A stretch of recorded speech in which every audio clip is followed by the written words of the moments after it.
Okay, so yeah, we are pretty on time, so we will start. Welcome to all of you to our Waste for Warmth webinar. Really happy to see you. My name is Marianne. It probably says something else at the bottom of the screen here, and that's because I'm having problems with my camera on my computer, so I thought it was nice to have a face as well. So I'm the managing director of EVB Norway. We have led the Waste for Warmth project for the last 2 years. Just initially, a bit of practical information. We will record this webinar. So by participating today, then you also give your consent to the recording. It's now been 2 years since we received the initial grant funding from Innovation Norway. And since then, we have, together with our partners, set out on our mission to help displaced people overcome harsh winter conditions. And pandemic aside, a lot has happened since then. And our Waste for Warmth project is now entering into a really exciting and also very demanding, I must say, phase of scaling and diffusion. So on the program today, for the next half an hour, 40 minutes, we will first hear from Antonella Vitale. She's the former head of International Federation of Red Cross Shelter Research Unit, and also involved in the Waste for Warmth project as a shelter winterization expert. Antonella will talk a bit about the bigger picture on sustainability in humanitarian context, the climate perspective, and the need to design for circularity. And then she'll be followed by EVB Norway project manager Egil Reksten, who has led the project for the last 2 years, and he'll give an overview of the project and future plans for scaling up of our innovative approach. And at the end, we will have time for questions and answers. If you have questions on the way, feel free to write them in the chat as well as we go along. So with that, Antonella, I'm very happy to have you with us. So I give the word over to you. Thank you, Marianne. Thanks for the introduction. Good morning, everyone. Before Egil gets into the nitty-gritty of the Waste for Warmth project, I'd like to invite you to some reflections on the urgent need to transition to more sustainable humanitarian responses and the relation and implications with shelter and construction. That is my field of expertise. If I'm talking in humanitarian terms, if it gets too cryptic to any of you, please ask questions and I'll be happy to expand if there is time. In the World Disaster Report of 2020, Come Heat or High Water, ICRC states that 97.6 million of people were affected by climate and weather-related disasters only in 2019. We know that 23% of ethnic conflicts do coincide with climate disasters. And we know that there are close links between climate drivers and armed conflicts. In particular, enhancing adaptive capacity under conditions of climate pressure will reduce the probability of people taking up arms in response to, let's say, water scarcity, for instance. Over 80% of conflicts do take place at the moment in biodiverse hotspots, representing not much of Earth's surface, like 2% of Earth's land, but this is part of land that support 50% of world plants and many rare species. Humanitarian action must adapt. The climate crisis is altering the nature and severity of humanitarian crisis, and generally humanitarian organizations as a whole are already struggling to respond and will not be able to meet the exponentially growing needs resulting from unmitigated climate change. The ICRC's International Federation Red Cross Red Crescent Open Pledge 2019 highlights the importance of pursuing climate smart humanitarian action, which needs to be geared towards the strengthening of the resilience of communities to climate change and environmental degradation. I believe that climate smart humanitarian actions should be the catalysts in supporting transition to circular economy in post-disaster contexts, and could help mitigate the negative impacts of the shelter and construction sectors on the environment, on the ecosystems, and the population that is already the most vulnerable to negative climate impacts.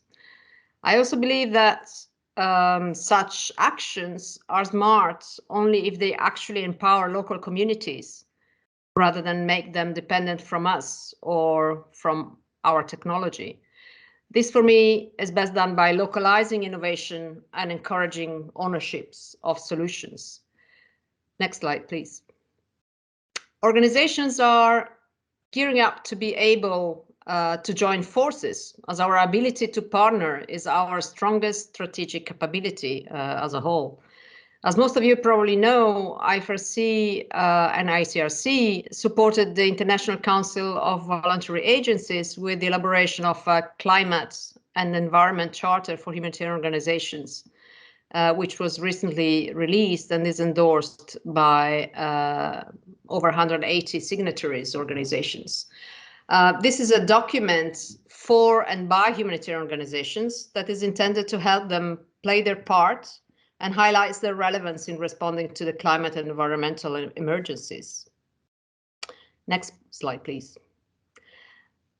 Next slide. Yeah, thanks. A sustainable settlement focuses on efficiency and minimizes wastages and makes use of all useful resources in a closed cycle as possible. Whatever we do, we need to acknowledge that it is a wholly owned subsidiary of the environment we operate in and not the reverse. And that applies also when we operate in emergencies, especially when we work in protracted emergencies, which is very often the case. As humanitarian actors, we have a major mandate, which is of doing no harm, and the chance to promote behavioral change as well, regardless on whether we intervene in shelter and settlements, in water and sanitation, in food and agriculture, or education. In most lower income countries, materials and products are already kept in use beyond the imaginable. Still, we can do something by inspiring more sustainable courses of action and by raising awareness on ways to design out waste and pollution in a given environment, and how to foster the regeneration of natural systems. Johan Rockström describes quite masterfully in a famous TED talk the biggest pressures that we are exerting on our planet. The first one, human population growth. The second one, ecosystem decline and biodiversity loss. The third one, climate change, and the definition of what is the best CO2 particles concentration in the atmosphere we can afford to survive. And the fourth, the surprise effect. And this last one is very interesting. The fact is that we need to abandon the notion and the evidence that ecosystems behave linearly, predictably, controllably, according to our, so to say, linear systems, and acknowledge that, in fact, surprise is universal when systems tip over very rapidly, abruptly, and often irreversibly. Professor Rockström coordinated an eye-opening research on planetary boundaries. That's the image on the right that you can see, and that highlights which boundaries we have exceeded by far already. The nitrogen cycle as a first one, biodiversity loss, climate, and soon the phosphorus reserves. He explains very clearly that the planet is a complex self-regulating system. The 9 boundaries analyzed may, in fact, as he says, behave as the 3 musketeers, one for all and all for one. You degrade forests, you go beyond the boundary on land, you undermine the ability of the climate system to stay stable, as it has been until recently in human history. Next slide, please.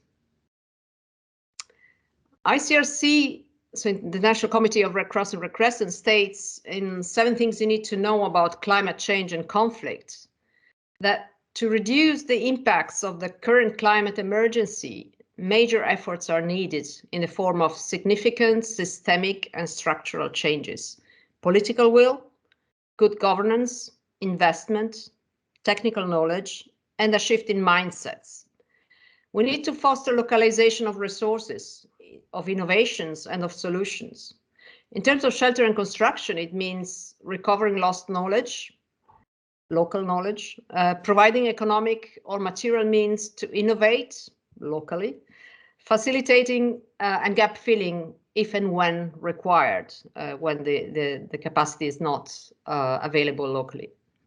We can do that through local partnership strengthening, sustainable materials procurement, production opportunities, generating local product designs, income generating activities for hosting and hosted populations.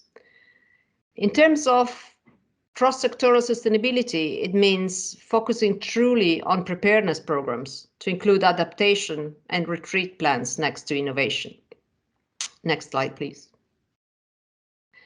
We need to be conscious of the materials and the products we use in operation.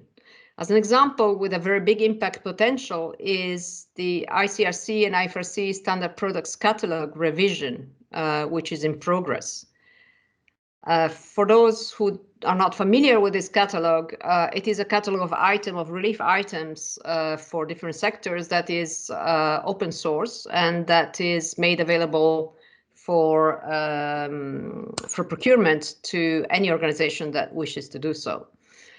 And they recently introduced a quality, social and environmental approach, QSE as they call it, and specifications that include for each product that is on the catalog, environmental aspects, social aspects, and economic impact, as well as value for money. There is another project which is quite interesting, which is the ICRC Sustainable Supply Chain Alliance project, which is run jointly with UNHCR, so the United Nations High Commissioners for Refugees, Technical Support Section, and the International Federation of Red Cross Red Crescent Shelter Department.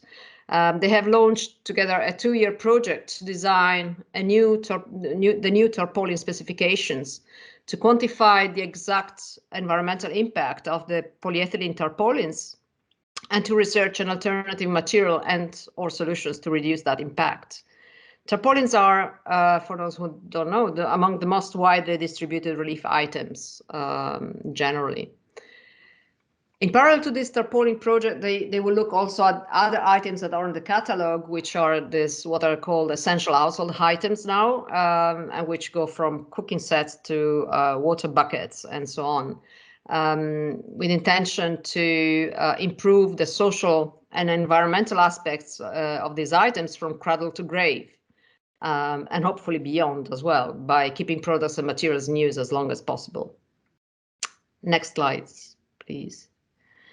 But let's look at the construction context. We do know that we have to keep global warming to below 1.5 degrees Celsius if we want to limit biodiversity loss and its impacts.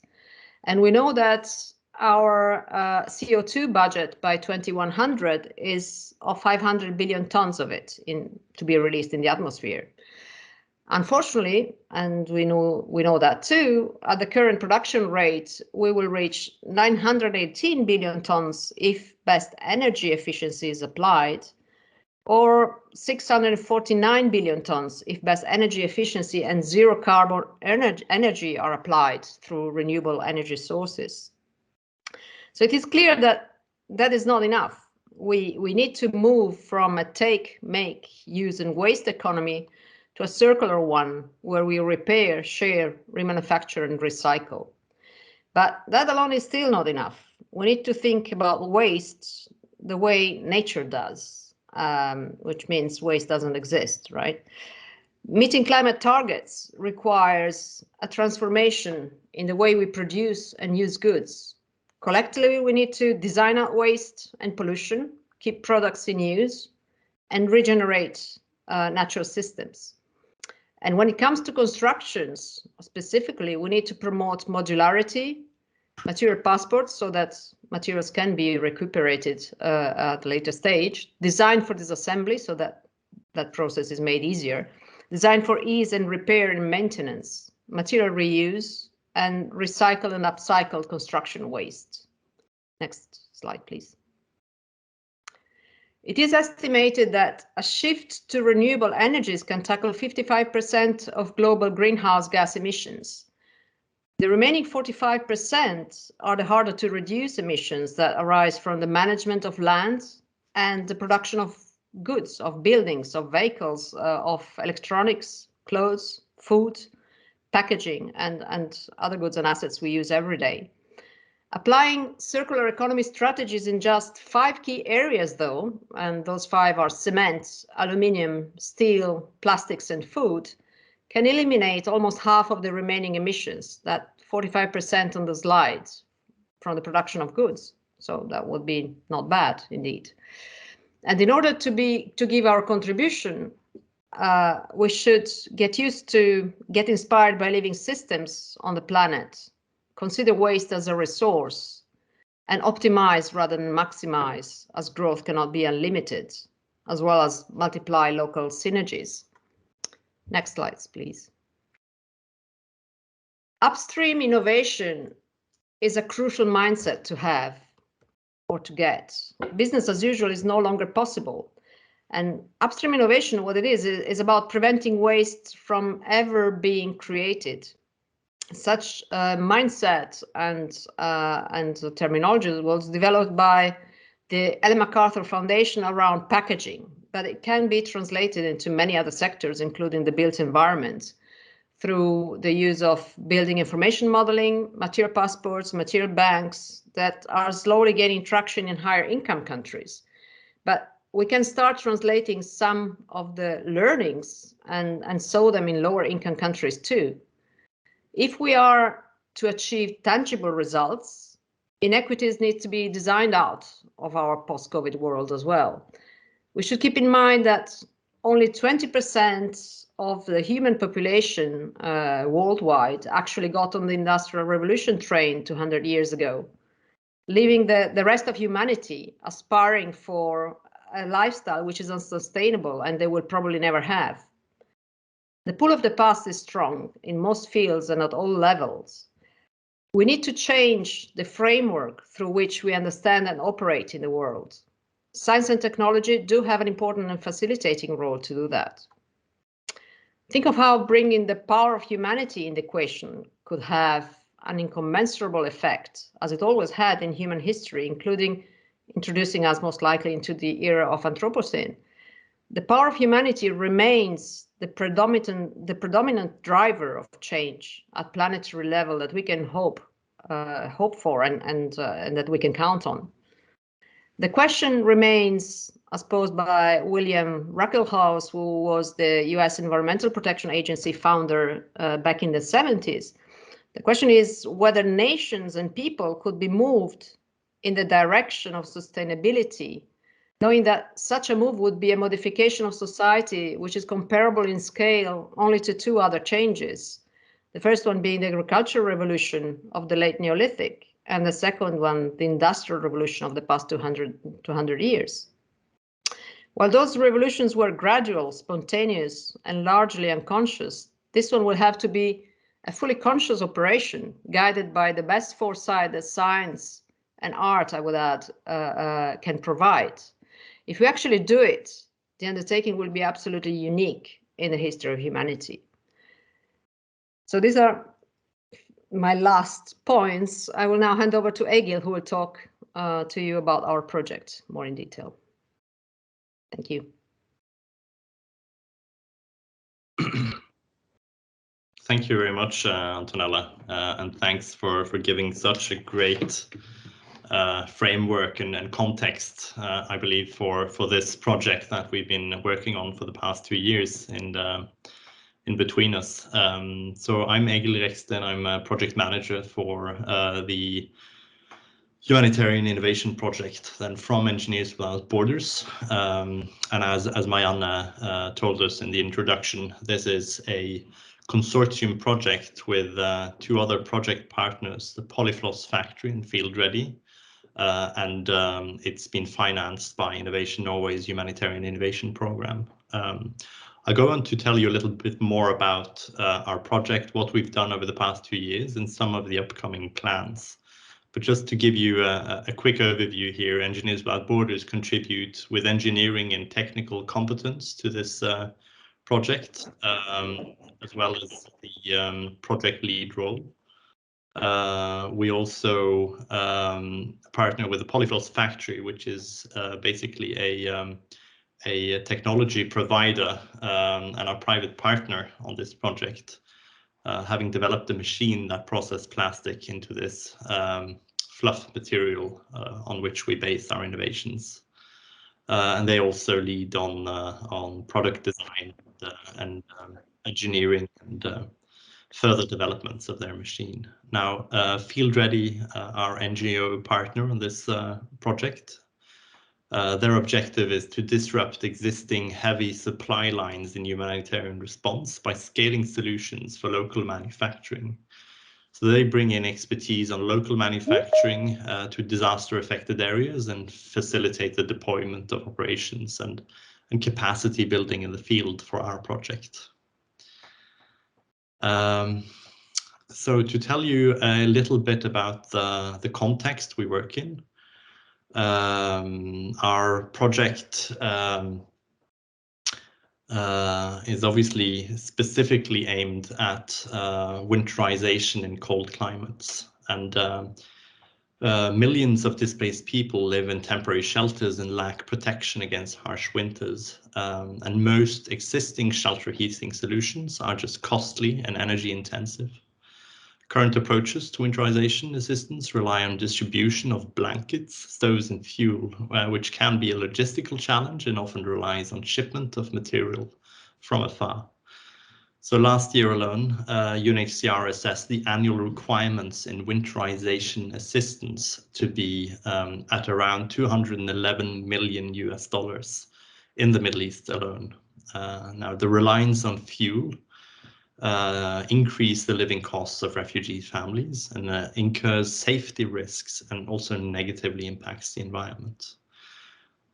We also know that refugee emergency response produce large quantities of plastic waste in shelters and packaging materials that end up in landfills or otherwise outside of the circular economy. At the same time, we know there is this a renewed focus that Antonella referred to, and a rising priority for the greening of humanitarian response. So our project is all about finding ways to keep some of the imported materials in the value chain after their initial use. And we do that by proposing a small-scale local manufacturing model for example, insulation products. It connects to an existing ecosystem for waste management and plastic recycling, but it gives the plastics a new role and a new life. And with plastics, circularity is key, as it is not an easy material on the environment, but it has some really unparalleled performance in longevity. And there is also a lot of it around, discarded, having left the value chain. So this project has a triple impact. It stimulates a local market for recycled plastics and diverts plastics from waste dumps. And it also has the added benefit of making job and work opportunities. There is the economic empowerment of local workers on the manufacturing site. And it provides access to these long-term work opportunities. Adding to that, the locally manufactured installation products aim to keep homes and shelters warmer and reduce that energy costs and the need to burn unclean fuels. Now, at the center of our project is the Polyfloss technology developed by Polyfloss factory over the past 10 years. And they've developed this machine that is in many ways a candy floss like technology, and it makes the candy floss like material with simple and field-friendly machines. this machine, as you can see illustrated here, it spins and heats the plastic chips into a mass of plastic fibers, encapsulating air and providing insulative qualities. And some of the main challenges here has been to keep this machine simple, low cost and field friendly, while still increasing the throughput capacity and the and its kind of sustainable operation, allowing us a kind of a continual flow of the plastic fluff material. Now, over the past 2 years, we've been working with our partners to obviously keep developing the machine, but also setting up manufacturing pilots in Gaziantep, Turkey, on the border with Syria, where there is a refugee crisis and also a cold climate environment between December and February.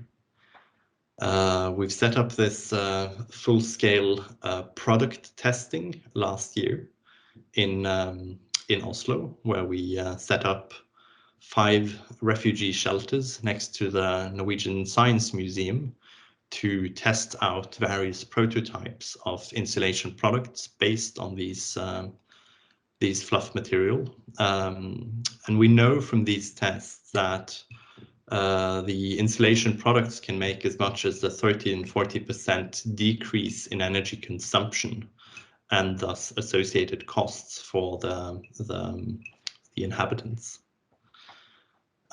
We also have seen over the past 2 years that there is a massive demand from the humanitarian NGOs implementing in these regions, and that they're already interested in these greening of responses. And we're now working to set up kind of our first pilots and delivering insulation products to houses and shelters inside Syria. Some of the key performances of this machine that we've learned is that it has a throughput of about 7 kilos an hour. It's been important to us in knowing that we can make a meaningful impact from the project. And from our resource modeling, we see that we can reduce a target cost of manufacturing for a winterized shelter to around 200 euros or dollars. And the insulation performance of the Polyfloss material itself is comparable with other products on the market. Let's see. What's important for us to show as well is that there are many business opportunities along the value chain of recycling plastics. So all the way going from waste management, sorting and shredding of recycled plastics. It's also making job opportunities for local entrepreneurs. And there's the whole selling, integration and fitting of insulation products in existing shelters. So just as important to us as the actual insulation effect and technical competitiveness of the products is the fact that you bring these value creation opportunities a lot closer to the field and to the people who need that the most. Over the next 2 years, we are just about to start a scaling and diffusion program with support and continued support from Innovation Norway, where our target is to explore a few different value creation models, just looking at and testing and setting up businesses or manufacturing operations, relying on slightly different approaches to see what is the approach that is the most scalable and makes a sustainable business from this manufacturing technology. So we are looking into both livelihood programming, where NGOs set up and run manufacturing operations, employing locals. There is the local entrepreneurship model, basically helping and supporting businesses with loans to set up their own manufacturing operations. And there is an interesting third one that we're also keen to look into on looking at how we can make the plastic recycling process financed by individuals and businesses looking to offset their own carbon budgets. So this is, I think, in the kind of the gist of it, this is what we've been looking into over the last 2 years. We're also working now to set up a research and development center in Gaziantep, Turkey, where we already have capacity with our field partner, Field Ready, looking to test and develop new products derived from the Polyfloss material and to help support further development of these insulation products. And I think maybe with that, Marianne and Antonella, I'll close my presentation. I know that we only have a few minutes left of the allocated time, so if there are any questions at this point, we'd be happy to take them, both Antonella and I. There are some questions in the chat. So first one from Pushpa: do we need to dry after washing? I'm assuming you mean the plastic after it's been shredded, Pushpa. Is that right? If that's the question.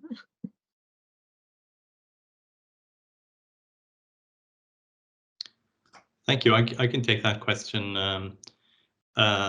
Looking back at the whole cycle here, we've drawn up a kind of a process map of the material, where it comes from. We are, as a kind of fairly small innovation project, completely reliant on connecting with existing recycling businesses and sectors. So we need to connect with an existing ecosystem already picking, sorting, and shredding plastics. So for your question specifically on whether you need to dry off the plastics afterwards, I would imagine so. But we've also recently defined it as out of scope for our innovation, as we are driving a market for recycling plastics rather than integrating it as a whole kind of system ourselves. Thank you. I'll just continue to read the questions coming up here. So from Samit Sigdal, great to see this. Is the technology compatible with all types of plastic? Thank you. For the moment, we are only targeting polypropylene. And the reasoning for this is that it's been the easiest material and also one that doesn't necessarily have a large scale uptake in small scale recycling operations for the moment. The machine and technology should be able to process PET and other plastic types as well. We know it has in the past, but as it has been kind of research in motion, we know it's likely just a question of dialing in the right temperatures and speeds for the machine. And we likely will be processing PET as well over the next few months.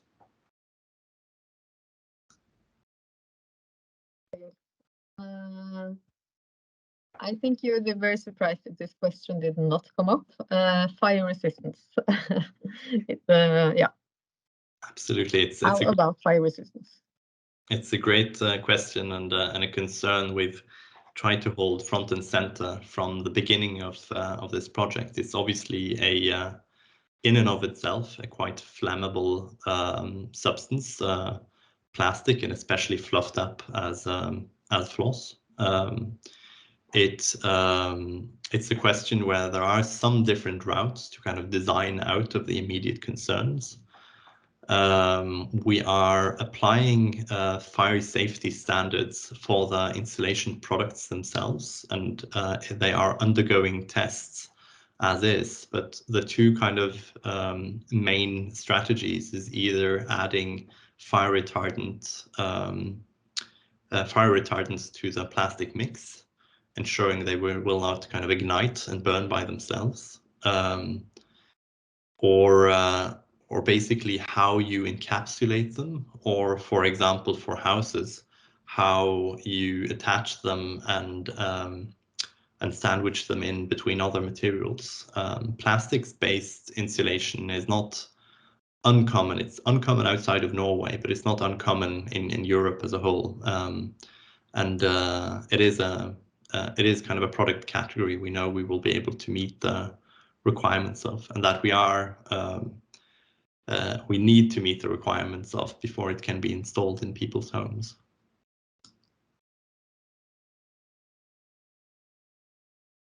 Another one from Eirik Vigerust. What temperatures are used in the Polyfloss machine, and are there any toxic emissions?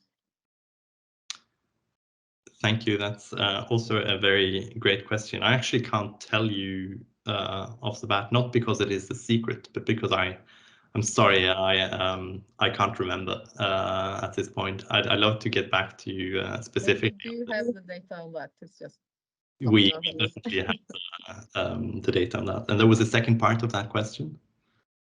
Are there any toxic emissions? Right. As we know in the plastics we have been processing, it is necessary to wear kind of carbon filter masks while operating the machine. So there are toxics coming out of it, but we are also very specific for this region about what kinds of plastics can be processed and about the melting temperatures. That is also a way to kind of mitigate the toxic fumes coming from plastic processing. There has been a study already, and we are kind of continuing that flow of study on what the risks are associated with processing plastic in this way, and what kind of mitigation measures needs to be in place for small-scale industry. But yeah. So we're taking the necessary precautions, and to some degree, yes, there are plastic fumes coming out of this.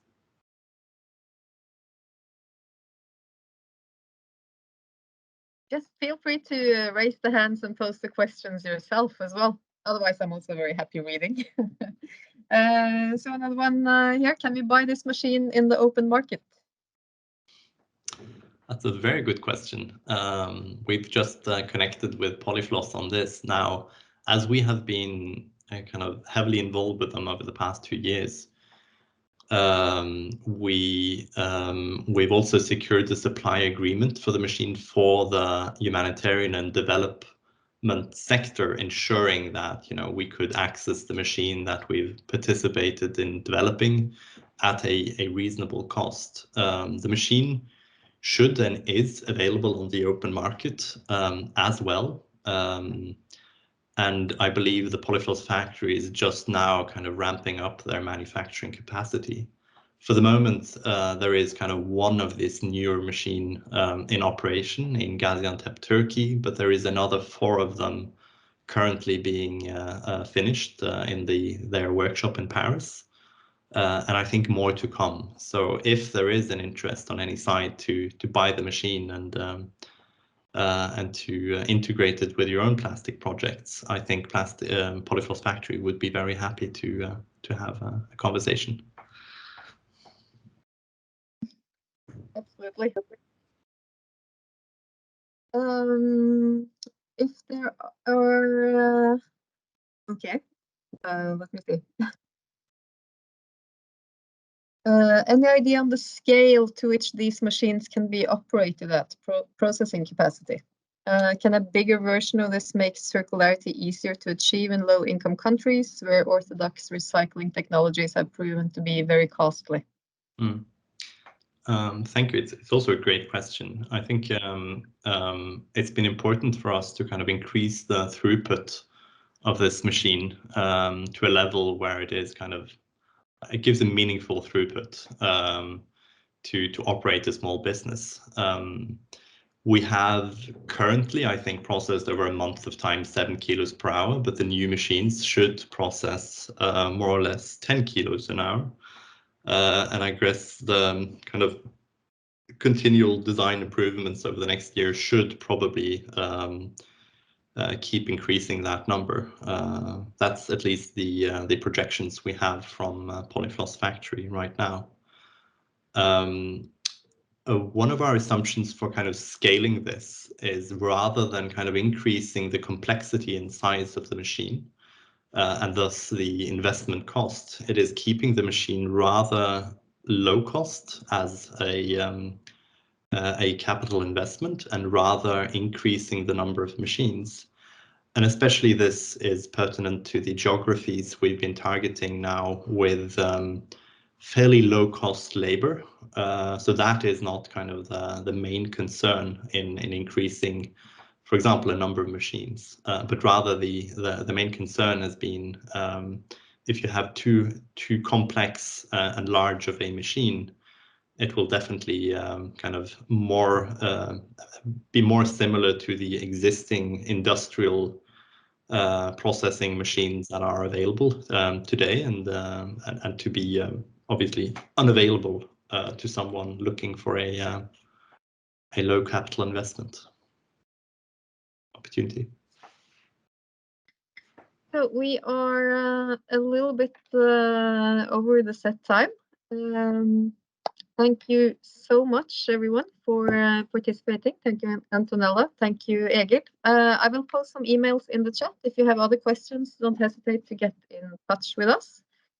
And yeah, we're looking forward to give you the next update in half a year's time. I'm sure a lot will happen the next half year as well. So thank you all, and wish you a good day. Thank you.